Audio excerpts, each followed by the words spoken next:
The greatest enemy of the British empire, কলমে সুবোধ সরকার। রাত তখন 1:15। তিনি দোতলা থেকে এলগিন রোড দেখলেন, নিঝুম, নিস্তব্ধ। পথে পথে গোয়েন্দার টিকটিকি, যাতে কোনো মাছি গলতে না পারে।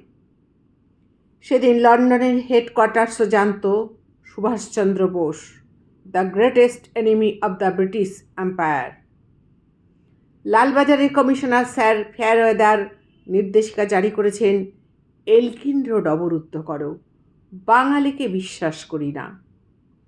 পাঠান ছদ্মবেশ নিয়ে আয়নার সামনে দাঁড়ালেন সুভাষ। নিজের বিছানার দিকে তাকালেন। কি হবে নরম শয্যায় যদি কান্না শুনতে না পায়? গাড়িতে এসে বসলেন। গাড়ি কলকাতা পার হয়ে জিটি রোড ধরল।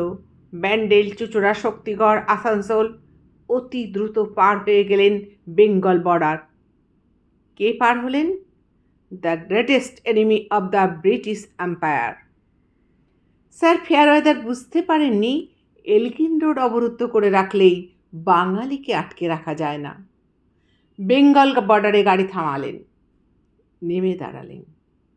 পূব দিকে মুখ করে প্রণাম করলেন বাংলাকে। মুখে বললেন, মা। গোমো জংশন, এইখানে দিল্লি কালকা মেল থামবে, ফ্রন্টিয়ার এক্সপ্রেস। ততক্ষণে সারা কলকাতা জুড়ে শুরু হয়ে গেছে তল্লাশি। সুভাষ দাঁড়িয়ে আছেন সমাহিত, জনমানবহীন গোমো জংশনে।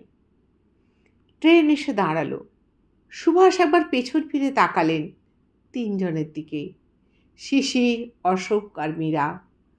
তারা আর তার ভাইপো নয়, যেন তিনজন শিকল পরা মানব মানবী।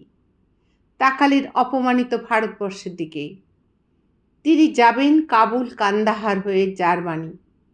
তার লক্ষ্য নিজস্ব সেনাবাহিনী, তার লক্ষ্য স্বাধীন ভারত। গোমো জাংশনে তখন শুধু কুয়াশা, এক ভারতবর্ষ কুয়াশা। শিশির, অশোক আর মীরা পায়ে হাত দিয়ে প্রণাম করলেন তাদের কাকাকে। কাকাকে না সেই লোকটাকে, the greatest enemy of the British empire. এত বড় সম্মান বাঙালি আর কখনো পায়নি।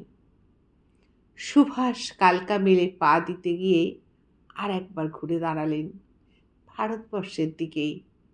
উচ্চারণ করলেন, মা। ট্রেন ছেড়ে দিল। ইঞ্জিনের ধোঁয়ায় ভরে গেল গোমো জাংশন। ধোঁয়া আর কুয়াশার মধ্যে দিয়ে চলে যাচ্ছে ট্রেন।